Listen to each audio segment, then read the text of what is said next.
Madam એક government દ્વારા course ચલાવવામાં આવે છે ઇલેક્ટ્રોનિક્સ એન્ડ કમ્યુનિકેશન. આ તો તમને ખ્યાલ જ હશે. હવે એ આમ જોવા જઈએ તો ખાસ કરીને ચિપ્સ, સર્કિટ એના રિલેટેડ બધું આના અંદર શીખવામાં આવે. પણ શું એમાં કમ્પ્યુટર શીખવું જરૂરી છે ને, એમાંય ખાસ કરીને કોડિંગ અને શીખવું પડે તો કેમ જરૂર પડતું હોય છે, એના વિશે જરા જણાવશો? હા સર, તમે વાત કરી ને તો આજનું જ એક એક્ઝામ્પલ છે. પેરેન્ટ્સ આવ્યા હતા મારા બાજુમાં, એમની બેબી બાર સાયન્સ કમ્પ્લીટ કરી દીધું હતું અને હવે એન્જિનિયરિંગમાં એડમિશન લેવાની હતી. તો એ મને પૂછતા હતા કે મતલબ ઈસીમાં એડમિશન લેવાનું કાં તો કમ્પ્યુટર એન્જિનિયરિંગ કે કોઈ પણ જગ્યાએ મને મળી જાય, પણ ખાસ તો એને મને ફોકસ એને ઈસી પર કર્યું હતું કે મારે ઈસીમાં જવું છે તો મારે કોડિંગ શીખવું છે મેડમ.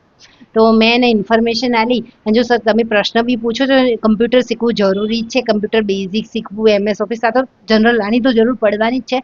સાથે સાથે કોડિંગ શીખવાનું આવે, પાયથન આવે, સી લેંગ્વેજ ખાસ અને C++. આ તો શીખી જ લેવાનું, કારણ કે ઇલેક્ટ્રોનિક્સ કમ્યુનિકેશન એમાં એટલું વાયર ને એ બધું નહીં હોય, પણ એના સાથે કોડિંગ જોડાયેલું છે.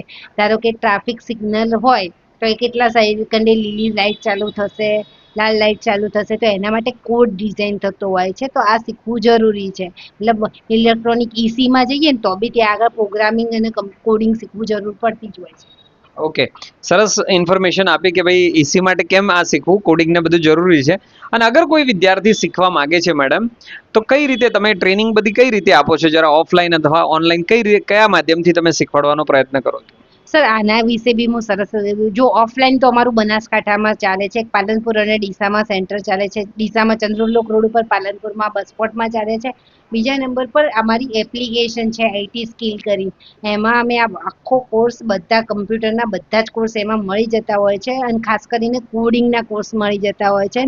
સરસ રીતે સમજાયેલા પ્રેક્ટિકલ નોલેજ સાથેના કોર્सेस હોય છે. તો આ મતલબ ડિટેલમાં શીખવા મળી જતું હોય. હું કોઈ પણ ક્વેરી હોય કે હું શીખતો હોય, કંઈ પ્રોબ્લેમ આવી તો તરત હેલ્પ પણ મળી જતી હોય છે. એટલે અમારી એપ્લિકેશન છે આઈટી સ્કિલ, ગુજરાતના કોઈ પણ વિદ્યાર્થી શીખવા માંગતા હોય તો ડાઉનલોડ કરી શકે છે. ગુજરાત બહારનું બી કોઈ વિદ્યાર્થી હોય ને એ બી શીખવા માંગતું હોય તો હિન્દી ને ઇંગ્લિશ બંને લેંગ્વેજમાં અવેલેબલ છે, તો શીખી શકાય.